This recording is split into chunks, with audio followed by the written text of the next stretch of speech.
Matt goes down to Senior Bowl this week, which means he's not doing the interviews unless he's on Zoom. And since they're in person, I'm sure it would just be in person type things. Is there anybody else in the room with Mayo? Are you hearing anything? Yeah, good question, though, and I think it's important. To me, and this is my view of it, and I don't know if the team would agree with it or not, but I think Elliot Wolf is a key name here. And he's the director of scouting. He's the son of the Pro Football Hall of Famer Ron Wolf. And I believe that he's positioned himself here as a key guy, almost like the general manager without the title. And I got to tell you guys, depending on who you talk to around the league, it's a very well-respected front office person.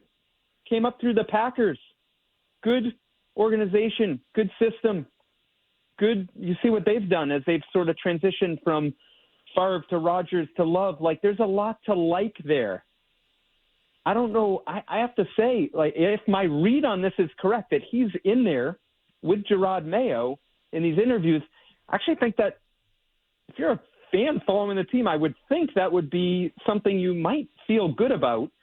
The fact that he wasn't at the Senior Bowls, though, stood out to me. The idea that he's back piecing this thing together, helping piece it together. Yeah. Mike, is this an unattractive job to candidates? Are they going to have a hard time filling the position because of the roster and because of a lack of direction right now with this team? Yes and no. Okay, so here's why it's unattractive. Who's the quarterback? We don't know. Right? That's the first thing, right?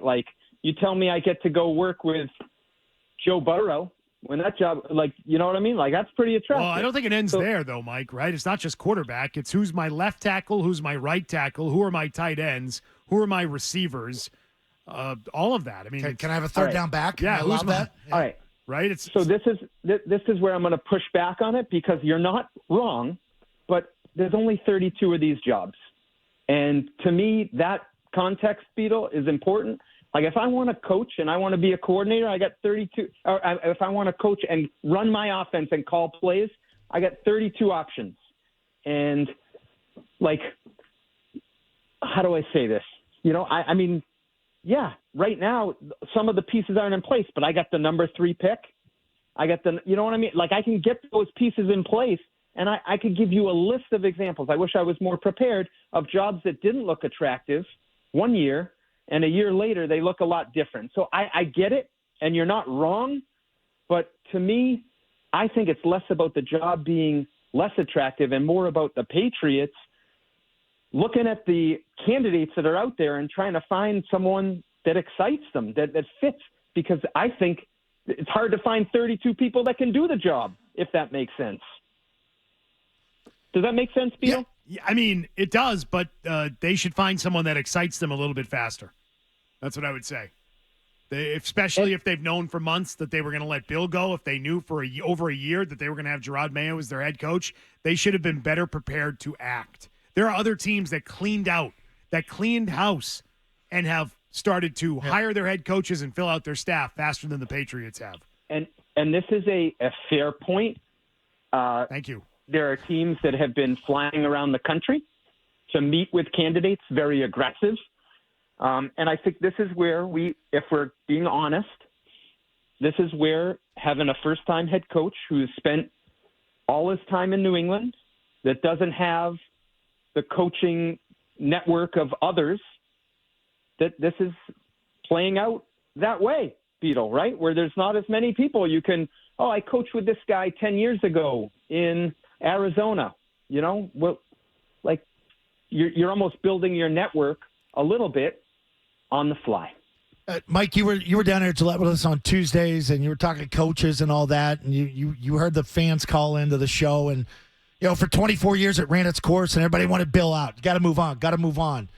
And now we're complaining about the process. What would you say to them, with sort of dragging your feet here a little bit?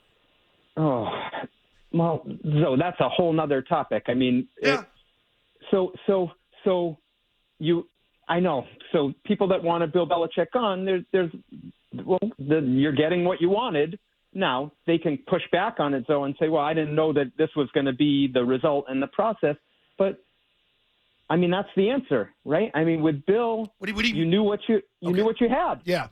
You mean as far as structure. 4 and 13, we knew it. Yeah, we lived it. No, but you know what, Beetle, like, I don't know. Maybe I'm too kind on this, but, like, I watched the games last weekend, and I thought the in-game coaching, I thought to myself, like, I felt like Bill was at that level. Like, if he was a coach and he had the right pieces in there, like, I felt like you're going to get a high level of coaching. Like, do you disagree with that? Yeah, he's kicking a field goal in San Francisco, right? He's not going for it.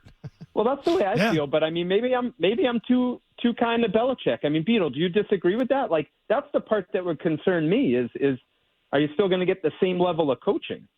You may not get the same level of coaching right away. No, that's certainly a possibility. But what you should be getting back is a better roster over time. Yep. Yeah, and I mean, the record is what the record was, but they didn't quit. They were competitive, and Bill got them to play hard. I'm worried about if things aren't good and things do hit the fan 7 games in, how are we going to react? I just love how Bill gets no blame for how bad the offense looked. He got I mean, head coach, it's all personnel. Like, you can't just say he's a great coach and then all the look at blame. that offense and say, well, they, great in-game coaching, just the pieces. I mean, it should have looked better than it did. 75-80% he's to blame because of personnel. And he picked the pieces. Yeah. And it's and that's right. That's right, Beto. I mean, I think we said the last 2 years, specifically on offense, you could make the case that was a fireable offense, for Bill Belichick. So I don't want to sugarcoat it. And it's not 100% a roster issue.